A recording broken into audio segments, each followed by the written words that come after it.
गुरु रूप साध संगत जीओ, गज वज के फतेह बुलाओ जी। वाहिगुरू जी का खालसा, वाहिगुरू जी की फतेह। ਸਾਡੇ ਇਤਿਹਾਸ ਵਿੱਚ ਜਦੋਂ ਸ਼ਹੀਦੀਆਂ ਦੀ ਗੱਲ ਆਉਂਦੀ ਹੈ ਤਾਂ ਕਈ ਸ਼ਹੀਦਾਂ ਦੀ ਸ਼ਕਲ ਸਾਡੇ ਸਾਹਮਣੇ ਆ ਜਾਂਦੀ ਹੈ। ਪਿਛਲੇ ਕੁਝ ਦਿਨਾਂ 'ਚ ਕਿਤਨੀ ਵਾਰੀ ਹੀ ਸ਼ਹੀਦਾਂ ਦੇ ਬਾਰੇ ਅਸੀਂ ਗੱਲਬਾਤ ਕੀਤੀ ਹੈ, ਪਰ ਜਦੋਂ ਕਦੀ ਨਿਸ਼ਕਾਮ ਸੇਵਾ ਦੀ ਗੱਲ ਆਉਂਦੀ ਹੈ ਤਾਂ ਸਾਨੂੰ ਭਾਈ ਕਨ੍ਹਈਆ ਜੀ ਦੀ ਯਾਦ ਆਉਂਦੀ ਹੈ।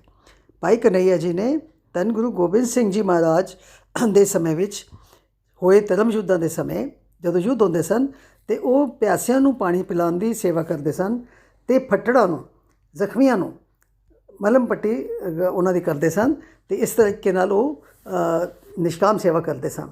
ਉਹਨਾਂ ਦੇ ਤਾਂ ਅਸੀਂ ਦਰਸ਼ਨ ਨਹੀਂ ਕੀਤੇ, ਪਰ ਵਰਤਮਾਨ ਸਮੇਂ ਵਿੱਚ ਮਨੁੱਖਤਾ ਦੀ ਸੇਵਾ ਦੇ ਸੰਬੰਧ ਵਿੱਚ ਸਭ ਤੋਂ ਵੱਡਾ ਨਾਮ ਜੋ ਸਾਡੇ ਸਾਹਮਣੇ ਆਉਂਦਾ ਹੈ ਉਹ ਨਾਮ ਹੈ ਭਗਤ ਪੂਰਨ ਸਿੰਘ ਦਾ। ਭਗਤ ਪੂਰਨ ਸਿੰਘ ਨੇ, ਜਿਸ ਤਰ੍ਹਾਂ ਉਹਦਾ ਨਾਮ ਹੀ ਹੈ, ਆਪਣੇ ਨਾਮ ਨੂੰ ਸਾਰਥਕ ਕਰਦੇ ਹਨ ਕਿਉਂਕਿ ਉਹ ਚਲਦੇ ਫਿਰਦੇ ਨਾਮ ਜਪਦੇ ਰਹਿੰਦੇ ਸਨ। ਇਸ ਕਰਕੇ ਲੋਕਾਂ ਨੇ ਉਹਨਾਂ ਨੂੰ ਭਗਤ ਕਹਿਣਾ ਸ਼ੁਰੂ ਕਰ ਦਿੱਤਾ। ਅਤੇ ਪੂਰਨ ਇਸ ਵਾਸਤੇ ਕਿਉਂਕਿ ਉਹ ਪੂਰਨ ਮਨੁੱਖ ਸਨ। ਉਹਨਾਂ ਦੇ ਕਰੈਕਟਰ ਦੇ ਵਿੱਚੋਂ ਕਿਸੇ ਚੀਜ਼ ਦੀ ਵੀ ਕੋਈ ਗਲਤੀ ਨਹੀਂ ਕੱਢੀ ਜਾ ਸਕਦੀ। ਸੋ ਇੱਕ ਅੱਛੀ ਪੂਰਨ ਸ਼ਖਸੀਅਤ ਦੇ ਮਾਲਕ ਸਨ, ਇਸ ਕਰਕੇ ਉਹਨਾਂ ਦਾ ਨਾਮ ਪੂਰਨ ਹੈ।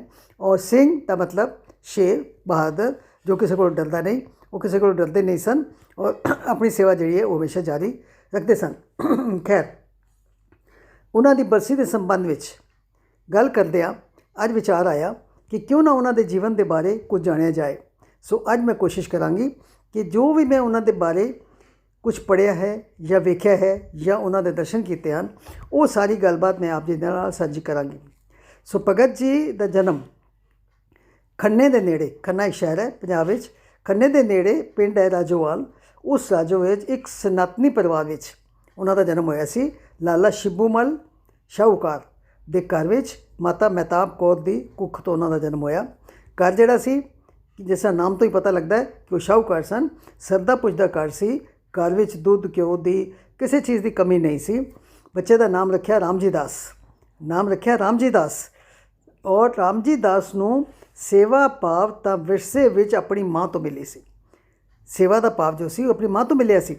ਉਹ ਪੜ੍ਹੀ ਹੋਈ ਨਹੀਂ ਸੀ, ਪੜ੍ਹੀ ਲਿਖੀ ਨਹੀਂ ਸੀ, ਪਰ ਬਹੁਤ ਧਾਰਮਿਕ ਖਿਆਲਾਂ ਦੀ ਸੀ ਔਰ ਦਇਆ ਧਰਮ ਦੀ ਮੂਰਤ, ਬਿਲਕੁਲ ਦਇਆ ਧਰਮ ਦੀ ਮੂਰਤ ਸੀ। ਉਹ ਰੁੱਖ ਲਗਾਉਣੇ, ਉਹਨਾਂ ਨੂੰ ਪਾਣੀ ਦੇਣਾ, ਪੰਛੀਆਂ ਨੂੰ ਪਾਣੀ ਪਿਲਾਉਣਾ, ਜਾਨਵਰਾਂ ਨੂੰ, ਪਸ਼ੂਆਂ ਦੀ ਸੇਵਾ ਕਰਨੀ ਔਰ ਉਸ ਤੋਂ ਬਾਅਦ ਆਉਂਦੇ ਜਾਂਦੇ ਰਾਹਗੀਰ ਨੂੰ ਪਾਣੀ ਪਿਲਾਉਣਾ, ਪੰਛੀਆਂ ਨੂੰ ਦਾਣੇ ਪਾਉਣਾ। ਸੋ ਇਹੋ ਜਿਹੇ ਕੰਮ ਉਹ ਕਰਦੀ ਰਹਿੰਦੀ ਸੀ। ਔਰ ਚਲਦੇ ਸਮੇਂ ਰਸਤੇ 'ਚ ਕੋਈ ਰੋੜੇ ਪੱਥਰ ਆ ਜਾਣ ਅਤੇ ਉਸਨੂੰ ਚੁੱਕ ਕੇ ਆਪਣੇ ਥੈਲੇ 'ਚ ਪਾ ਲੈਂਦੀ ਸੀ। ਸੋ ਇਸੇ ਤਰੀਕੇ ਨਾਲ ਉਸਨੇ ਰਾਮਜੀ ਦਾਸ ਨੂੰ ਇਹ ਸਾਰੀਆਂ ਚੀਜ਼ਾਂ ਆਪਣੀ ਮਾਂ ਕੋਲੋਂ ਮਿਲੀਆਂ, ਕਿਉਂਕਿ ਮਾਂ ਜਿਹੜੀ ਸੀ ਉਹ ਚਲਦੇ ਇਸੇ ਤਰ੍ਹਾਂ ਹੀ ਰਸਤੇ ਵਿੱਚ ਵੀ ਰੋੜੇ ਪੱਥਰ ਜਿਹੜੇ ਸੀ ਉਹ ਚੁੱਕਦੀ ਜਾਂਦੀ ਸੀ। ਕੋਈ ਕਿੱਲ ਆ ਜਾਏ ਉਹ ਵੀ ਚੁੱਕ ਲੈਂਦੀ ਸੀ, ਕਿਸੇ ਨੂੰ ਚੁੱਭ ਨਾ ਜਾਏ। ਸੋ ਸਵੇਰੇ ਰੋਟੀ ਦੇਣ ਤੋਂ ਪਹਿਲਾਂ ਉਹ ਉਹਨੂੰ ਕਹਿੰਦੀ ਸੀ, ਪਹਿਲੇ ਮੱਥਾ ਟੇਕਿਆ, ਮੰਦਰ ਵਿੱਚ ਤੂੰ ਜਾ ਮੱਥਾ ਟੇਕਿਆ। ਰਾਤ ਨੂੰ ਸੌਣ ਵੇਲੇ ਮਾਂ ਪੁਰਸ਼ਾਂ ਦੀਆਂ ਸਾਖੀਆਂ ਉਹਨਾਂ ਨੂੰ ਸੁਣਾਉਂਦੀ ਸੀ। ਔਰ ਸੇਵਾ ਵਾਸਤੇ ਹਮੇਸ਼ਾ ਜਿੱਥੇ ਵੀ ਜਾਂਦੀ ਸੀ ਉਹ ਨਾਲ ਬੱਚੇ ਨੂੰ ਲੈ ਕੇ ਜਾਂਦੀ ਸੀ। ਪਲੇਗ ਜਦੋਂ ਫੈਲ ਗਈ ਤਾਂ ਲੋਕ ਚੂਹਿਆਂ ਤੋਂ ਡਰਦੇ ਮਾਰੇ ਘਰ ਛੋੜ ਕੇ ਅਤੇ ਖੇਤਾਂ ਵਿੱਚ ਝੁੱਗੀਆਂ ਪਾ ਕੇ ਰਹਿਣ ਲੱਗ ਪਏ। ਅਤੇ ਉਸ ਵਕਤ ਰਾਮਜੀ ਦਾਸ ਆਪਣੀ ਮਾਤਾ ਦੇ ਨਾਲ ਜਾਂਦਾ ਸੀ ਔਰ ਹਰ ਝੁੱਗੀ ਦੇ ਵਿੱਚ ਜਾ ਕੇ ਉਹਨਾਂ ਕੋਲ ਦਾ ਹਾਲ ਚਾਲ ਪੁੱਛਣਾ ਔਰ ਜੋ ਮਦਦ ਦੀ ਲੋੜ ਹੋਣੀ ਉਹਨਾਂ ਦੀ ਮਦਦ ਕਰਨੀ। ਪਰ ਕਰਦੇ ਕੀ ਹੋਇਆ ਕਿ ਉਹ ਜਾ ਕੇ ਇਸ ਤਰ੍ਹਾਂ ਸੇਵਾ ਕਰਦੀ ਰਹੀ, ਮਾਂ ਦੇ ਨਾਲ ਜਾ ਕੇ ਰਾਮਜੀ ਦਾਸ ਜਿਹੜਾ ਸੀ ਉਹ ਸੇਵਾ ਕਰਦਾ ਰਿਹਾ। ਪਰ ਸਮੇਂ ਨੇ ਰੰਗ ਬਦਲਿਆ, ਸ਼ਾਹੂਕਾਰੀ ਖਤਮ ਹੋ ਗਈ, ਬਿਮਾਰੀ ਪਹਿਲੇ ਫੈਲੀ ਹੋਈ ਸੀ, ਪਲੇਗ ਦੀ ਫੈਲੀ ਹੋਈ ਸੀ, ਅਤੇ ਪੈਸਾ ਧੇਲਾ ਵੀ ਖਤਮ ਹੋ ਗਿਆ, ਸ਼ਾਹੂਕਾਰੀ ਵੀ ਖਤਮ ਹੋ ਗਈ। ਲੇਕਿਨ ਜਿਹੜੀ ਮਾਂ ਸੀ ਉਹ ਬੜੀ ਸਮਝਦਾਰ ਸੀ। ਉਸਨੇ ਕਿਹਾ ਕਿ ਚਾਹੇ ਕੁਛ ਵੀ ਹੋ ਜਾਏ, ਮੈਂ ਆਪਣੇ ਬੱਚੇ ਦੀ ਪੜ੍ਹਾਈ ਨਹੀਂ ਰੋਕਾਂਗੀ। ਸੋ ਉਸ ਪੜ੍ਹਾਈ ਦੇ ਵਾਸਤੇ ਉਸਨੂੰ ਹੋਸਟਲ ਵਿੱਚ ਭੇਜ ਦਿੱਤਾ ਗਿਆ ਔਰ ਹੋਸਟਲ ਦਾ ਖਰਚਾ ਉਸ ਵਕਤ ਸੀ 10 ਰੁਪਏ। ਤੁਸੀਂ ਸੁਣ ਕੇ ਹੈਰਾਨ ਹੋ ਜਾਓਗੇ ਕਿ ਹੋਸਟਲ ਦਾ ਖਰਚਾ 10 ਰੁਪਏ, ਜਿਹੜਾ ਕਿ ਅੱਜ ਕਿੰਨੇ ਹਜ਼ਾਰਾਂ 'ਚ ਹੁੰਦਾ ਹੈ। ਉਸ ਵਕਤ ਹੋਸਟਲ ਦਾ ਖਰਚਾ 10 ਰੁਪਏ ਸੀ। ਸੋ ਉਸ 10 ਰੁਪਏ ਵਾਸਤੇ ਮਾਤਾ ਮਹਿਤਾਬ ਕੌਰ ਨੇ ਕਿਸੇ ਡਾਕਟਰ ਦੇ ਘਰ ਭਾਂਡੇ ਮਾਂਜਣ ਦਾ ਕੰਮ ਕਰ ਲਿਆ। ਭਾਂਡੇ ਮਾਂਜ ਕੇ ਜਿਹੜੇ 10 ਰੁਪਏ ਮਿਲਦੇ, ਉਹ 10 ਰੁਪਏ ਉਹ ਹੋਸਟਲ ਦਾ ਖਰਚਾ ਦਿੰਦੀ ਤਾਂ ਕਿ ਮੇਰਾ ਬੱਚਾ ਜਿਹੜਾ ਉਹ ਪੜ੍ਹਦਾ ਰਹੇ। ਖੈਰ, ਪੜ੍ਹਾਈ ਹੋ ਗਈ। ਉਸ ਤੋਂ ਬਾਅਦ ਇੱਕ ਬੜਾ ਵੱਡਾ ਸਵਾਲ ਇਹ ਪੈਦਾ ਹੁੰਦਾ ਹੈ ਕਿ ਉਸਨੂੰ ਸਿੱਖ ਬਣਨ ਦਾ ਖਿਆਲ ਕਿੱਥੋਂ ਆਇਆ। ਅੱਜ ਅਸੀਂ ਉਹਨੂੰ ਯਾਦ ਕਰਦੇ ਹਾਂ ਕਿ ਭਗਤ ਪੂਰਨ ਸਿੰਘ। ਸੋ ਪੂਰਨ ਸਿੰਘ ਕਿਵੇਂ ਬਣ ਗਿਆ ਰਾਮਜੀ ਦਾਸ ਤੋਂ, ਉਸਦਾ ਖਿਆਲ ਕਿਵੇਂ ਆਇਆ। ਸੋ ਜਦੋਂ ਅਸੀਂ ਉਹਨਾਂ ਦੀ ਲਾਈਫ ਹਿਸਟਰੀ ਮੈਂ ਪੜ੍ਹ ਰਹੀ ਸੀ ਤੇ ਉਹਦੇ 'ਚ ਇਸ ਤਰ੍ਹਾਂ ਸੀ ਕਿ ਹੋਸਟਲ ਤੋਂ ਜਦੋਂ ਵਾਪਸ ਆਉਣ ਲੱਗੇ, ਪੜ੍ਹਾਈ ਖਤਮ ਹੋ ਗਈ ਤੇ ਅੰਦਰ ਮਨ ਵਿੱਚ ਚਿੰਤਾ ਸੀ ਕਿ ਮੈਨੂੰ ਹੁਣ ਕੌਣ ਰੱਖੇਗਾ, ਘਰ-ਬਾਰ ਵੀ ਕੋਈ ਨਹੀਂ ਰਹਿ ਗਿਆ, ਗਰੀਬੀ ਆ ਗਈ ਹੈ, ਕਿੱਥੇ ਰਵਾਂਗਾ, ਕੀ ਹੋਏਗਾ। ਖੈਰ ਸੋਚਦਾ ਚੱਲਦਾ ਆ ਰਿਹਾ ਸੀ ਤੇ ਰਸਤੇ ਵਿੱਚ ਕੀ ਹੋ ਗਿਆ, ਸ਼ਾਮ ਹੋ ਗਈ ਤੇ ਇੱਕ ਮੰਦਿਰ ਆ ਗਿਆ। ਮੰਦਿਰ ਦੇ ਵਿੱਚ ਜਦੋਂ ਗਿਆ ਤੇ ਉਸਨੇ ਕੀ ਦੇਖਿਆ ਕਿ ਮੰਦਿਰ ਦੇ ਵਿੱਚ ਸਾਫ਼ ਸਫਾਈ ਨਹੀਂ ਸੀ। ਉਸਨੂੰ ਆਦਤ ਬਹੁਤ ਸੀ ਆਪਣੇ ਘਰ ਨੂੰ ਵੀ ਸਾਫ਼ ਰੱਖਣ ਦੀ, ਔਰ ਜਿੱਥੇ ਵੀ ਜਾਂਦਾ ਸੀ ਉਹ ਗੰਦ ਨੂੰ ਚੁੱਕਦਾ ਰਹਿੰਦਾ ਸੀ। ਸੋ ਉਹ ਸੇਵਾ ਭਾਵ ਦੇ ਅੰਦਰ ਹੈ ਹੀ ਸੀ। ਉਹਨਾਂ ਨੇ ਦਿਲ ਲਗਾ ਕੇ ਸਾਰੇ ਮੰਦਿਰ ਦੀ ਸਫਾਈ ਕੀਤੀ, ਸਾਰੀਆਂ ਮੂਰਤੀਆਂ ਨੂੰ ਸਾਫ਼ ਕੀਤਾ, ਧੋ ਕੇ ਸਾਫ਼ ਕੀਤੀਆਂ ਔਰ ਚਮਕਾ ਦਿੱਤਾ ਪੂਰਾ ਮੰਦਿਰ। ਔਰ ਰਾਤ ਦੇ ਸਮੇਂ ਜਦੋਂ ਰੋਟੀ ਖਾਣ ਦੀ ਸਮਾਂ ਆਇਆ ਤੇ ਪੁਜਾਰੀ ਜਿਹੜਾ ਸੀ ਉੱਥੋਂ ਦਾ ਤੇ ਉਹ ਆਪਣੇ ਪਰਿਵਾਰ ਨੂੰ ਨਾਲ ਲੈ ਕੇ ਤੇ ਰੋਟੀ ਖਾਣ ਵਾਸਤੇ ਬੈਠਾ ਹੋਇਆ ਸੀ। ਤੋ ਰਾਮਜੀ ਦਾਸ ਵੀ ਜਾ ਕੇ ਉਹਨਾਂ ਦੇ ਵਿੱਚ ਆ ਕੇ ਬੈਠ ਗਿਆ, ਲੇਕਿਨ ਉਸ ਪੁਜਾਰੀ ਨੇ ਬਾਹਰ ਹੱਥ ਫੜ ਕੇ ਉਸ ਨੂੰ ਬਾਹਰ ਕੱਢ ਦਿੱਤਾ ਕਿ ਇੱਥੇ ਤੂੰ ਸਾਡੇ, ਪਤਾ ਨਹੀਂ ਤੂੰ ਕਿਹੜੀ ਜ਼ਾਤ ਦਾ ਹੈ, ਤੂੰ ਨੀਵੀਂ ਜ਼ਾਤ ਦਾ ਹੋਏਗਾ, ਤੂੰ ਸਾਡੇ ਘਰ ਰੋਟੀ ਨਹੀਂ ਖਾ ਸਕਦਾ, ਤੂੰ ਇੱਥੋਂ ਬਾਹਰ ਚਲਾ ਜਾ। ਸੋ ਉਹ ਵਿਚਾਰਾ ਬਾਹਰ ਤਾਂ ਚਲਾ ਗਿਆ, ਲੇਕਿਨ ਮਨ ਨੂੰ ਬੜੀ ਠੇਸ ਪਹੁੰਚੀ। ਪਰ ਕਿਸੇ ਤਰੀਕੇ ਰਾਤ ਰਸਤੇ 'ਚ ਕਿਤੇ ਕੱਟੀ। ਉਹ ਜਦੋਂ ਸਵੇਰ ਹੋਈ, ਰਾਤ ਵੀ ਚੱਲਦਾ ਰਿਹਾ, ਪੈਦਲ ਚੱਲਦਾ ਰਿਹਾ। ਜਦੋਂ ਸਵੇਰ ਹੋਈ ਤਾਂ ਉਹ ਪਹੁੰਚਿਆ ਕਿੱਥੇ, ਗੁਰਦੁਆਰਾ ਰੇਰੂ ਸਾਹਿਬ। ਉੱਥੇ ਗੁਰਦੁਆਰਾ ਰੇਰੂ ਸਾਹਿਬ ਹੈ ਉਸ ਜਗ੍ਹਾ 'ਤੇ ਜਿੱਥੇ ਉਹ ਜਾ ਰਿਹਾ ਸੀ। ਉੱਥੇ ਜਦੋਂ ਪਹੁੰਚਿਆ ਤੇ ਉੱਥੇ ਉਹਨੇ ਜਾ ਕੇ ਕੀ ਦੇਖਿਆ ਕਿ ਉੱਥੇ ਤੇ ਸੰਗਤ ਦੀ ਸੇਵਾ ਹੋ ਰਹੀ ਹੈ, ਲੱਸੀ, ਮਿੱਠੀ ਲੱਸੀ ਵੰਡੀ ਜਾ ਰਹੀ ਸੀ। ਪਹਿਲੇ ਤਾਂ ਉਹਨੇ ਲੱਸੀ ਪੀ ਲਈ, ਫਿਰ ਉਸ ਤੋਂ ਬਾਅਦ ਉਹ ਲੰਗਰ ਛਕਿਆ। ਲੰਗਰ ਦੇ ਵਿੱਚ ਦਾਲ ਮਿਲੀ, ਦੇਸੀ ਘਿਓ ਦੀ ਦਾਲ ਸੀ, ਪ੍ਰਸ਼ਾਦੇ ਸੀ, ਮਿੱਠੇ ਚਾਵਲ ਸਨ, ਉੱਤੋਂ ਚਾਹ ਮਿਲ ਗਈ। ਸੋ ਸਾਰਾ ਕੁਝ ਖਾ ਕੇ ਮਨ ਜਿਹੜਾ ਸੀ ਉਹਦਾ ਤ੍ਰਿਪਤ, ਸਰੀਰ ਤਾਂ ਤ੍ਰਿਪਤ ਹੋ ਗਿਆ, ਪਰ ਮਨ ਖੁਸ਼ ਇਸ ਤੋਂ ਹੋ ਗਿਆ ਕਿ ਉੱਥੇ ਹੱਥ ਜੋੜ ਕੇ ਸੇਵਾਦਾਰ ਖਾਣ ਨੂੰ ਚੀਜ਼ਾਂ ਦੇ ਰਹੇ ਸਨ ਕਿ ਥੋੜ੍ਹੀ ਹੋਰ ਲੈ ਲਓ। ਸੋ ਉਸ ਸੇਵਾ ਤੋਂ ਇਤਨਾ ਪ੍ਰਭਾਵਿਤ ਹੋਇਆ ਕਿ ਉਹ ਥੋੜ੍ਹੇ ਦਿਨ ਵਾਸਤੇ ਉੱਥੇ ਹੀ ਟਿਕ ਗਿਆ, ਗੁਰਦੁਆਰੇ 'ਚ ਹੀ। ਔਰ ਹੁਣ ਹੌਲੀ ਕੀ ਹੈ, ਹੌਲੀ ਉਸਦੇ ਮਨ ਵਿੱਚ ਜਿਹੜੀ ਚਿੰਤਾ ਸੀ ਉਹ ਦੂਰ ਹੋਣੀ ਸ਼ੁਰੂ ਹੋ ਗਈ ਕਿ ਹੁਣ ਮੈਂ ਕਿੱਥੇ ਰਵਾਂਗਾ। ਸੋ ਗੁਰਦੁਆਰੇ ਵਿੱਚ ਰਹਿ ਕੇ ਬੜਾ ਅੱਛਾ ਲੱਗਿਆ। ਸਵੇਰੇ ਸ਼ਾਮ ਉਹ ਪਾਠ ਸੁਣਿਆ ਕਰੇ, ਕੀਰਤਨ ਸੁਣਿਆ ਕਰੇ। ਔਰ ਕੁਝ ਸਮਾਂ ਪਾ ਕੇ ਸੰਤ ਅਤਰ ਸਿੰਘ ਜੀ ਮਸਵਾਣੇ ਵਾਲੇ ਉਹ ਉੱਥੇ ਆਏ। ਜਦੋਂ ਉੱਥੇ ਆਏ ਤਾਂ ਉਹਨਾਂ ਨੇ ਦੇਖਿਆ ਕਿ ਇਸ ਬੱਚੇ ਦਾ ਹੌਲੀ ਝੁਕਾਅ ਜਿਹੜਾ ਉਹ ਸਿੱਖੀ ਵੱਲ ਹੋ ਗਿਆ। ਸੋ ਉਹਨਾਂ ਦੀ ਪ੍ਰੇਰਨਾ ਸਦਕਾ ਅੰਮ੍ਰਿਤ ਛਕ ਲਿਆ ਤੇ ਨਾਮ ਕੀ ਰੱਖਿਆ, ਨਾਮ ਰੱਖਿਆ ਪੂਰਨ ਸਿੰਘ। ਉਸ ਤੋਂ ਬਾਅਦ ਉਹਨਾਂ ਦਾ ਨਾਮ ਜਿਹੜਾ ਸੀ ਉਹ ਪੂਰਨ ਸਿੰਘ ਪ੍ਰਸਿੱਧ ਹੋਇਆ। ਤੇ ਜਿਸ ਤਰ੍ਹਾਂ ਮੈਂ ਪਹਿਲੇ ਸ਼ੁਰੂ 'ਚ ਗੱਲ ਕੀਤੀ ਕਿ ਉਹ ਨਾਮ ਜਪਣ ਵੱਲ ਬਹੁਤ ਧਿਆਨ ਸੀ, ਚਲਦੇ ਫਿਰਦੇ ਵਾਹਿਗੁਰੂ ਸਿਮਰਨ ਕਰਦੇ ਰਹਿੰਦੇ ਸਨ। ਤੇ ਹੌਲੀ ਲੋਕਾਂ ਨੇ ਉਹਨਾਂ ਨੂੰ ਭਗਤ ਕਹਿਣਾ ਸ਼ੁਰੂ ਕਰਤਾ। ਸੋ ਪੂਰਾ ਨਾਮ ਉਹਨਾਂ ਦਾ ਕੀ ਬਣ ਗਿਆ, ਭਗਤ ਪੂਰਨ ਸਿੰਘ। ਸੋ ਅੱਜ ਅਸੀਂ ਗੱਲ ਕਿਸ ਦੀ ਕਰ ਰਹੇ ਹਾਂ, ਅਸੀਂ ਗੱਲ ਕਰ ਰਹੇ ਹਾਂ ਭਗਤ ਪੂਰਨ ਸਿੰਘ ਜੀ, ਅੰਮ੍ਰਿਤਸਰ ਜੋ ਪਿੰਗਲਵਾੜੇ ਵਾਲੇ ਨੇ। ਨਾਮ ਉਹਨਾਂ ਦਾ ਮਸ਼ਹੂਰ, ਪਿੰਗਲਵਾੜੇ ਵਾਲੇ ਭਗਤ ਪੂਰਨ ਸਿੰਘ ਜੀ। ਹੁਣ ਇਹ ਹੈ ਕਿ ਕੁਝ ਸਮੇਂ ਬਾਅਦ ਕੀ ਹੋਇਆ ਕਿ ਮਾਤਾ ਤਾਂ ਗੁਜ਼ਰ ਗਈ। ਮਾਤਾ ਜਦੋਂ ਗੁਜ਼ਰ ਗਈ ਤੇ ਉਹਨਾਂ ਦੇ ਨਾਲ ਕੀਤਾ ਹੋਇਆ ਵਾਅਦਾ ਸੀ ਕਿ ਮੈਂ ਕਦੀ ਵੀ ਮਨੁੱਖਤਾ ਦੀ ਸੇਵਾ ਵਿੱਚ ਪਿੱਛੇ ਨਹੀਂ ਹਟਾਂਗਾ, ਕਿਸੇ ਤਰ੍ਹਾਂ ਦੀ ਸੇਵਾ ਵੀ ਹੋਏਗੀ ਉਹ ਮੈਂ ਕਰਾਂਗਾ। ਸੋ ਉਹ ਸੇਵਾ ਜਦੋਂ ਉਹਨਾਂ ਦੇ ਮਨ ਵਿੱਚ ਇਹ ਭਾਵਨਾ ਆਈ ਤੇ ਉਹ ਜਿਸ ਘਰ ਦੇ ਵਿੱਚ ਉਹ ਰਹਿੰਦੇ ਸਨ ਉਹ ਗੁਰਸਿੱਖ ਪਰਿਵਾਰ ਸੀ ਤੇ ਉਹ ਗੁਰਦੁਆਰੇ ਰੋਜ਼ ਆਇਆ ਕਰਦੇ ਸਨ। ਸੋ ਉਹ ਵੀ ਜਾਣ ਲੱਗ ਪਿਆ ਡੇਰਾ ਸਾਹਿਬ ਗੁਰਦੁਆਰੇ ਹਰ ਰੋਜ਼ ਭਗਤ ਪੂਰਨ ਸਿੰਘ ਨੇ ਚਲੇ ਜਾਣਾ ਔਰ ਉੱਥੇ ਜਾ ਕੇ ਵੀ ਕੀ ਕਰਨਾ, ਉੱਥੇ ਜਾ ਕੇ ਸੇਵਾ ਕਰਨੀ। ਉੱਥੇ ਜਾ ਕੇ ਕੋਈ ਵੀ ਸੇਵਾ ਉਹਨਾਂ ਨੇ, ਭਾਂਡੇ ਮਾਂਜਣ ਦੀ ਸੇਵਾ, ਸਫਾਈ ਦੀ ਸੇਵਾ, ਪਾਣੀ ਭਰਨ ਦੀ ਸੇਵਾ, ਕਿਸੇ ਤਰ੍ਹਾਂ ਦੀ। ਔਰ ਖ਼ਾਸ ਤੌਰ 'ਤੇ ਕੋਈ ਬੰਦਾ ਬਿਮਾਰ ਹੋਏ ਤੇ ਉਸ ਨੂੰ ਹਸਪਤਾਲ ਪਹੁੰਚਾਉਣਾ, ਉਸ ਦੀ ਦੇਖਭਾਲ ਕਰਨੀ। ਸੋ ਇਹੋ ਜਿਹੀ ਸੇਵਾ ਜਿਹੜੀ ਸੀ ਉਹ ਕਰਨ ਲੱਗ ਪਿਆ। ਹੁਣ ਕੀ ਹੋਇਆ ਕਿ ਇੱਕ ਦਿਨ ਮਨੁੱਖਤਾ ਦੀ ਸੇਵਾ ਦਾ ਬਹੁਤ ਵੱਡਾ ਮੌਕਾ ਉਹ ਮਿਲ ਗਿਆ ਭਗਤ ਪੂਰਨ ਸਿੰਘ ਨੂੰ। ਉਹ ਮੌਕਾ ਕੀ ਸੀ ਕਿ ਡੇਰਾ ਸਾਹਿਬ ਦੇ ਬਾਹਰ ਕੋਈ ਆ ਕੇ ਇੱਕ 4 ਸਾਲ ਦਾ ਬੱਚਾ ਛੱਡ ਕੇ ਚਲਾ ਗਿਆ। ਔਰ ਉਹ ਬੱਚਾ ਜਿਹੜਾ ਸੀ ਉਹ ਲੂਲਾ ਸੀ। ਲੂਲਾ ਦਾ ਮਤਲਬ ਹੱਥ ਪੈਰ ਬਿਲਕੁਲ ਉਸਦੇ ਕੰਮ ਨਹੀਂ ਕਰਦੇ ਸੀ, ਨਾ ਉੱਠ ਸਕਦਾ ਸੀ, ਨਾ ਟੁਰ ਸਕਦਾ ਸੀ, ਨਾ ਬੋਲ ਸਕਦਾ ਸੀ, ਨਾ ਬੈਠ ਸਕਦਾ ਸੀ। ਲੇਕਿਨ ਜਾਨ ਤਾਂ ਉਹਦੇ 'ਚ ਹੈ ਸੀ ਨਾ, ਜ਼ਿੰਦਗੀ ਹੈ ਸੀ। ਲੇਕਿਨ ਉਸਨੂੰ ਕੋਈ ਉੱਥੇ ਬੱਸ ਸੁੱਟ ਕੇ ਤੇ ਉਹ ਚਲਾ ਗਿਆ। ਹੁਣ ਕੀ ਹੋਇਆ ਕਿ ਆਉਂਦੇ ਜਾਂਦੇ ਲੋਕ ਜਿਹੜੇ ਸਨ ਉਹਨਾਂ ਨੇ, ਕਿਸੇ ਨੇ ਪ੍ਰਸ਼ਾਦ ਦੇ ਦਿੱਤਾ, ਕਿਸੇ ਨੇ ਕੁਝ ਹੋਰ ਖਾਣ ਨੂੰ ਦੇ ਦਿੱਤਾ, ਕਿਸੇ ਨੇ ਆਪਣੇ ਥੈਲੇ 'ਚੋਂ ਕੱਢ ਕੇ ਕੋਈ ਰੋਟੀ ਦੇ ਦਿੱਤੀ। ਸੋ ਆਉਂਦੇ ਜਾਂਦੇ ਲੋਕਾਂ ਨੇ ਉਸ ਨੂੰ ਖਾਣ ਨੂੰ ਕੁਛ ਨਾ ਕੁਛ ਉਹ ਦਿੰਦੇ ਰਹੇ ਤੇ ਉਹਦੇ ਨਾਲ ਉਸ ਦਾ ਬਦਹਜ਼ਮੀ ਹੋ ਗਈ, ਪੇਟ ਖਰਾਬ ਹੋ ਗਿਆ। ਹੁਣ ਪੇਟ ਖਰਾਬ ਹੋ ਗਿਆ ਤੇ ਉਹ ਵਿਚਾਰਾ ਅੱਗੇ ਪਿੱਛੇ 2 ਕਦਮ ਵੀ ਚੱਲ ਤਾਂ ਸਕਦਾ ਨਹੀਂ ਸੀ। ਸੋ ਉੱਥੇ ਪਿਆ ਹੀ ਉਹ ਟੱਟੀ ਪਿਸ਼ਾਬ ਦੇ ਨਾਲ ਲਿਬੜ ਗਿਆ। ਚਾਰੋਂ ਪਾਸੇ ਬਦਬੂ ਆਉਣ ਲੱਗ ਪਈ, ਉਸਦੇ ਕੱਪੜੇ, ਉਸਦਾ ਸਰੀਰ ਟੱਟੀ ਪਿਸ਼ਾਬ ਦੇ ਨਾਲ ਲਿਬੜ ਗਿਆ। ਤੇ ਉਸ ਲਿਬੜੀ ਹੋਈ ਸ਼ਕਲ ਨੂੰ ਦੇਖ ਕੇ ਜਿਹੜੇ ਉੱਥੋਂ ਦੇ ਹੈਡ ਗ੍ਰੰਥੀ ਸਾਹਿਬ ਸਨ, ਡੇਰਾ ਸਾਹਿਬ ਦੇ।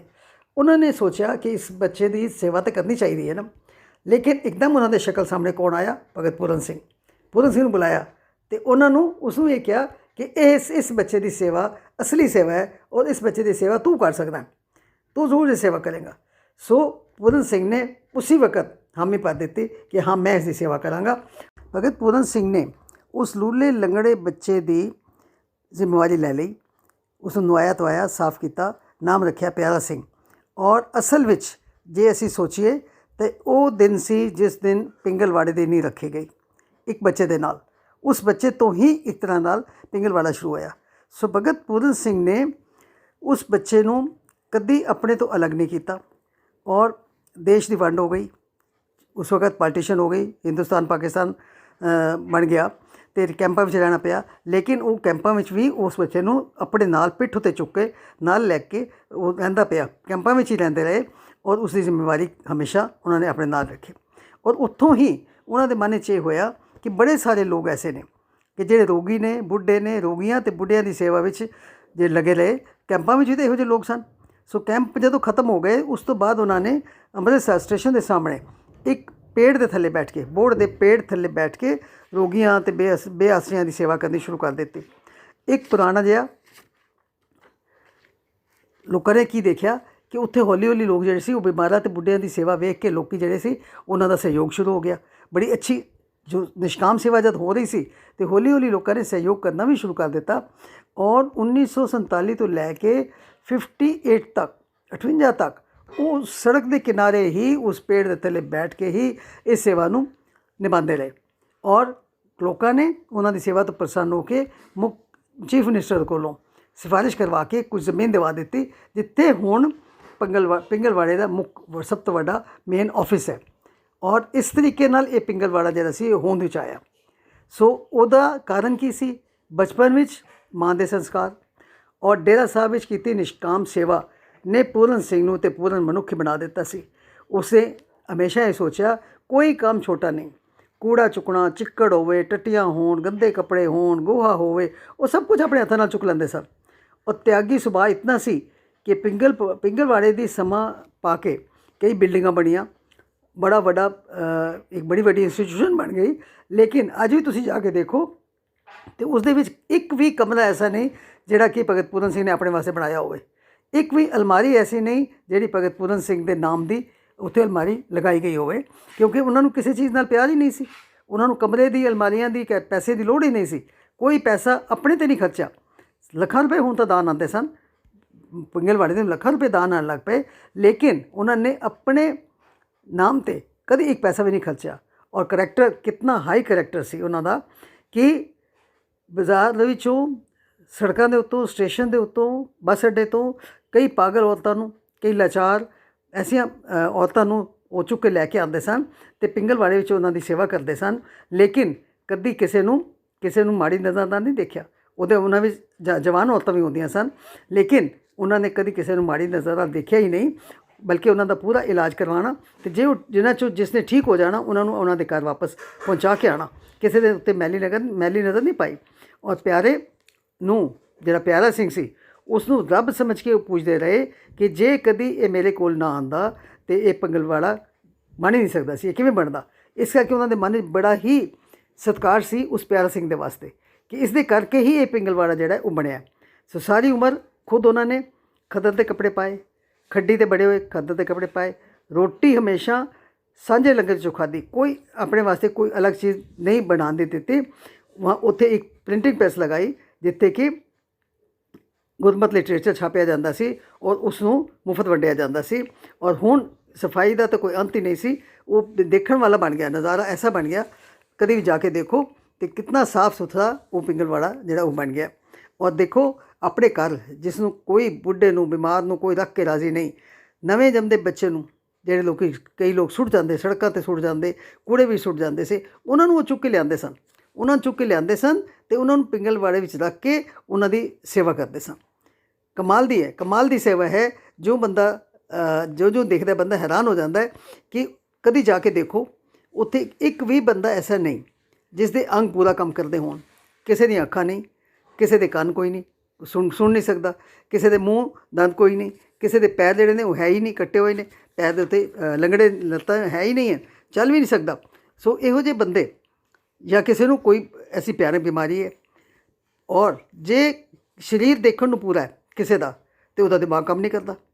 ਜੰਮਦੇ ਬੱਚੇ ਜੋ ਸੜਕ ਦੇ ਕਿਨਾਰੇ ਜਾਂ ਕੂੜੇ 'ਚ ਕੋਈ ਸੁੱਟ ਜਾਂਦਾ ਹੈ, ਉਸ ਨੂੰ ਪਿੰਗਲਵਾੜੇ ਵਾਲੇ ਚੁੱਕ ਕੇ ਲਿਆਉਂਦੇ ਨੇ, ਉਹਨਾਂ ਨੂੰ ਪਾਲ ਕੇ ਪੜ੍ਹਾ ਕੇ ਫਿਰ ਉਹਨਾਂ ਨੂੰ ਵਿਆਹਿਆ ਜਾਂਦਾ ਹੈ। ਔਰ ਇਸੇ ਤਰੀਕੇ ਨਾਲ ਮੰਦਬੁੱਧੀ ਬੱਚੇ ਜਿਹੜੇ ਹੁੰਦੇ ਨੇ, ਉਹਨਾਂ ਨੂੰ ਕੋਈ ਨਾ ਕੋਈ ਹੱਥ ਦਾ ਕੰਮ ਸਿਖਾ ਦਿੰਦੇ ਨੇ ਤਾਂ ਕਿ ਉਹ ਆਪਣੇ ਪੈਰਾਂ 'ਤੇ ਖੜ੍ਹੇ ਹੋ ਸਕਣ। ਅਤੇ ਬਚਪਨ ਤੋਂ ਹੀ ਜਿਹੜੀਆਂ ਬੱਚੀਆਂ ਪਲ ਰਹੀਆਂ ਨੇ, ਜਾਂ ਕਈ ਵਾਰੀ ਕਈਆਂ ਬੱਚਿਆਂ ਦਾ ਜਨਮ ਹੀ ਉੱਥੇ ਹੋਇਆ ਕਿ ਔਰਤ ਅਗਰ ਪਾਗਲ ਔਰਤ ਹੈ, ਉਸ ਨੂੰ ਚੁੱਕ ਕੇ ਲਿਆਂਦਾ ਗਿਆ ਪਿੰਗਲਵਾੜੇ ਵਿੱਚ, ਉਹ ਪ੍ਰੈਗਨੈਂਟ ਹੈ ਅਤੇ ਉਸਦਾ ਬੱਚਾ ਉੱਥੇ ਜੰਮਿਆ, ਲੇਕਿਨ ਬੱਚਾ ਤਾਂ ਠੀਕ ਹੈ। ਸੋ ਉਹੋ ਜਿਹੀ ਕੋਈ ਬੱਚੀ ਅਗਰ ਹੈ ਜਿਹੜੀ ਕਿ ਜਿਸਦੀ ਮਾਂ ਨੂੰ ਪਤਾ ਹੀ ਨਹੀਂ ਕਿ ਮੇਰੀ ਬੱਚੀ ਹੈ, ਸੋ ਉਸ ਬੱਚੀ ਉਹਨੂੰ ਪਾਲਣਾ, ਫਿਰ ਉਸ ਨੂੰ ਵੱਡਾ ਕਰਕੇ ਫਿਰ ਪੜ੍ਹਾਉਣਾ ਲਿਖਾਉਣਾ, ਫਿਰ ਉਹਨਾਂ ਬੱਚਿਆਂ ਦੇ ਸ਼ਾਦੀਆਂ ਕਰਨੀਆਂ। ਔਰ ਇੱਕ ਤਰੀਕੇ ਨਾਲ ਉਹ ਪਿੰਗਲਵਾੜਾ ਕੀ ਹੁੰਦਾ ਹੈ, ਉਹ ਉਹਨਾਂ ਬੱਚਿਆਂ ਦਾ ਪੇਕਾ ਘਰ ਹੁੰਦਾ ਹੈ। ਉਹ ਛੁੱਟੀਆਂ ਦੇ ਵਿੱਚ ਉੱਥੇ ਰਹਿਣ ਆਉਂਦੀਆਂ ਨੇ। ਕਿਸ ਤਰੀਕੇ ਨਾਲ ਉਹਨਾਂ ਨੂੰ ਪੂਰੇ ਸਤਿਕਾਰ ਦੇ ਨਾਲ ਬੁਲਾਇਆ ਜਾਂਦਾ ਹੈ, ਔਰ ਜਿਸ ਤਰ੍ਹਾਂ ਬੱਚੀਆਂ ਪੇਕੇ ਆਉਂਦੀਆਂ ਨੇ, ਇਸ ਤਰ੍ਹਾਂ ਉਹਨਾਂ ਨੂੰ ਉੱਥੋਂ ਸਭ ਕੁਝ ਦੇ ਕੇ ਔਰ ਬੜੇ ਸਤਿਕਾਰ ਦੇ ਨਾਲ ਉਹਨਾਂ ਨੂੰ ਆਪਣੇ ਘਰ ਭੇਜਿਆ ਜਾਂਦਾ। ਸੋ ਮੈਂ ਦੋ ਹੱਥ ਜੋੜ ਬੇਨਤੀ ਕਰਾਂਗੀ ਕਿ ਹੁਣ ਜਦੋਂ ਵੀ ਕਦੀ ਦਰਬਾਰ ਸਾਹਿਬ ਜਾਓ ਤਾਂ ਪਿੰਗਲਵਾੜੇ ਨੂੰ ਇੱਕ ਧਰਮ ਅਸਥਾਨ ਸਮਝ ਕੇ ਦਰਸ਼ਨ ਕਰਨ ਜ਼ਰੂਰ ਜਾਓ।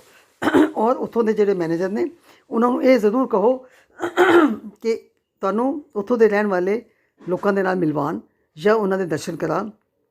ਇਸ ਬੇਸਹਾਰਿਆਂ ਦੇ ਸਹਾਰੇ ਦੀ ਸੰਸਥਾ ਜਿਹੜੀ ਹੈ, ਉਸ ਨੂੰ ਦੇਖਣਾ ਇੱਕ ਗੁਰਦੁਆਰੇ ਨਾਲੋਂ ਘੱਟ ਨਹੀਂ ਹੈ। ਮੈਨੂੰ ਲੱਗਦਾ ਹੈ ਕਿ ਧਰਮ ਅਸਥਾਨ ਤੋਂ ਘੱਟ ਉਹ ਨਹੀਂ ਹੈ ਜੇ ਅਸੀਂ ਉਸ ਭਾਵਨਾ ਨਾਲ ਜਾਈਏ, ਅਸੀਂ ਦੇਖੀਏ ਕਿ ਉੱਥੇ ਕਿਹੋ ਜਿਹੇ ਬੰਦਿਆਂ ਦੀ ਸੇਵਾ ਹੋ ਰਹੀ ਹੈ, ਲੋੜਵੰਦਾਂ ਦੀ, ਬੇਸਹਾਰਿਆਂ ਦੀ, ਜਿਨ੍ਹਾਂ ਦਾ ਕੋਈ ਸਹਾਰਾ ਨਹੀਂ, ਜਿਨ੍ਹਾਂ ਦੇ ਕੋਈ ਰਹਿਣ ਦੀ ਥਾਂ ਨਹੀਂ, ਜਿਨ੍ਹਾਂ ਨੂੰ ਕੋਈ ਸਪੋਰਟ ਕਰਨ ਵਾਲਾ ਨਹੀਂ, ਜਿਨ੍ਹਾਂ ਦੇ ਅੰਗ ਪੂਰੇ ਕੰਮ ਕਰਦੇ ਨਹੀਂ, ਉਹਨਾਂ ਦੀ ਸੇਵਾ ਅਗਰ ਉੱਥੇ ਹੋ ਰਹੀ ਹੈ ਤਾਂ ਉਸ ਤੋਂ ਵੱਡਾ ਤੀਰਥ ਤਾਂ ਮੈਨੂੰ ਲੱਗਦਾ ਹੋਰ ਕੋਈ ਹੋ ਹੀ ਨਹੀਂ ਸਕਦਾ।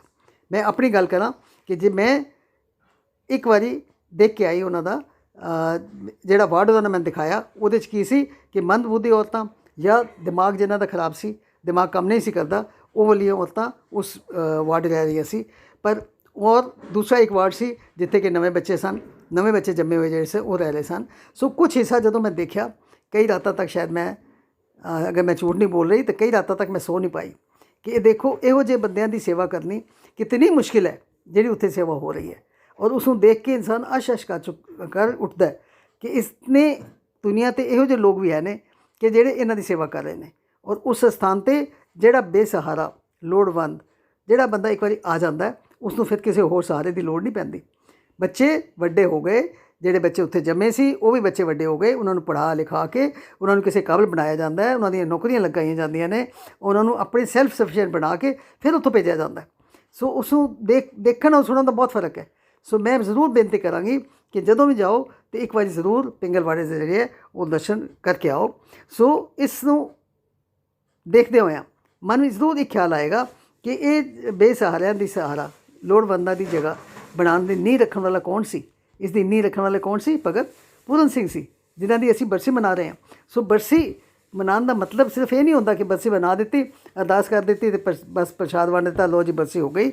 ਲੇਕਿਨ ਅਗਰ ਉਹਨਾਂ ਦੇ ਜੀਵਨ ਤੋਂ ਕੁਝ ਸਿੱਖਿਆ ਲੈਣੀ, ਕੁਝ ਪ੍ਰੇਰਨਾ ਲੈਣੀ, ਜੇ ਅਸੀਂ ਕੁਝ ਸਿੱਖਿਆ ਹੀ ਨਹੀਂ ਤਾਂ ਫਿਰ ਕੀ ਫਾਇਦਾ? ਫਿਰ ਬਰਸੀਆਂ ਮਨਾਉਣ ਦਾ ਕੋਈ ਫਾਇਦਾ ਨਹੀਂ ਹੈ। ਸੋ ਉਹਨਾਂ ਦੀ ਬਰਸੀ ਦੇ ਸੰਬੰਧ ਵਿੱਚ ਪਤਾ ਨਹੀਂ ਕਿਉਂ ਖਿਆਲ ਆ ਗਿਆ ਕਿ ਉਹਨਾਂ ਦੀ ਜਿਹੜੀ ਸੇਵਾ ਹੈ ਉਸ ਦੇ ਵੱਲ ਧਿਆਨ ਦਿੱਤਾ ਜਾਏ, ਉਹਨਾਂ ਨੂੰ ਜੀਵਨ ਦੇ ਵੱਲ ਧਿਆਨ ਦਿੱਤਾ ਜਾਏ ਕਿ ਦੇਖੋ ਕਿਸ ਤਰੀਕੇ ਨਾਲ ਉਹਨਾਂ ਦਾ ਜੀਵਨ ਬਦਲਿਆ, ਕਿਸ ਤਰੀਕੇ ਨਾਲ ਕਿੱਥੇ ਜੰਮੇ ਸਨ ਔਰ ਕਿਸ ਤਰੀਕੇ ਨਾਲ ਉਹਨਾਂ ਦਾ ਜੀਵਨ ਬਦਲਿਆ, ਔਰ ਇੱਥੇ ਹੀ ਸੇਵਾ ਕਰਦਿਆਂ ਹੀ ਉਹਨਾਂ ਦਾ ਅੰਤ ਸਮਾਂ ਆਇਆ। ਸੋ ਹੁਣ ਇਸ ਤੋਂ ਜ਼ਿਆਦਾ ਸ਼ਾਇਦ ਮੈਂ ਗੱਲ ਕਰ ਵੀ ਨਹੀਂ ਪਾਵਾਂਗੀ, ਕਿਉਂਕਿ ਮੈਨੂੰ ਟਚਿੰਗ ਲੱਗਦਾ ਹੈ, ਪਿੰਗਲਵਾੜੇ ਦੀ ਗੱਲ ਕਰਨਾ ਵੀ ਮੈਨੂੰ ਬਹੁਤ ਟਚਿੰਗ ਲੱਗਦਾ ਹੈ।